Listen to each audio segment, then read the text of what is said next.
యువ భారత్ టీవీ వీక్షకులకు స్వాగతం.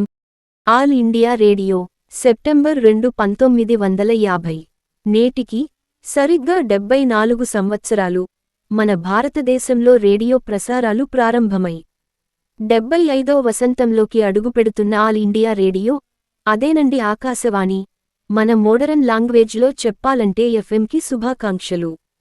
సరిగ్గా ఇదే రోజు 74 సంవత్సరాల క్రితం భారత ప్రభుత్వం ఢిల్లీ నుండి రేడియో ప్రసారాలను ప్రజా ప్రయోజనాల నిమిత్తం మొదలుపెట్టింది.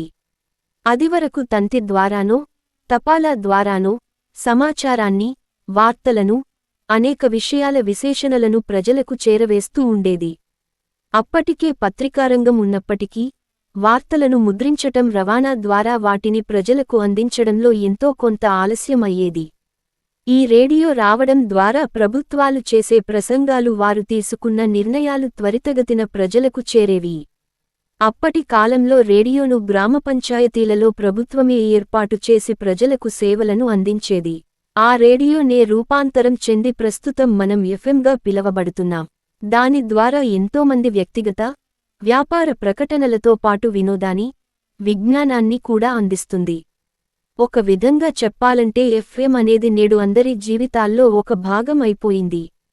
ఎందుకంటే రేడియోని ఒకప్పుడు ప్రత్యేకంగా కొనుక్కోవాలి, దాన్ని వెంటపెట్టుకొని తీసుకువెళ్లాలంటే ఇబ్బందికరంగా ఉండేది.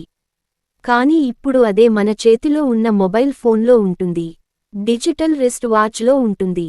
కనుక ఎఫ్ఎంని ఉపయోగించడం ఇప్పుడు సులువుతరం అయింది.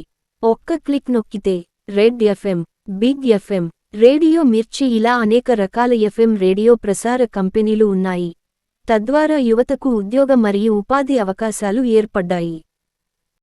నేటికి మన ప్రధాన మంత్రి అయినటువంటి మోడీజీ మన్ కీ బాత్ అనే కార్యక్రమం ద్వారా తన సందేశాన్ని రేడియో ద్వారానే ప్రజలకు చేరవేస్తున్నారు.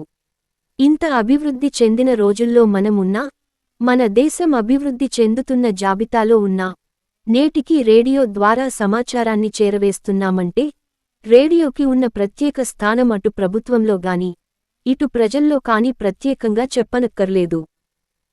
వీక్షకులకు ధన్యవాదాలు. మీ భాను ప్రకాష్, యువ భారత్ టీవీ, ఆంధ్రప్రదేశ్.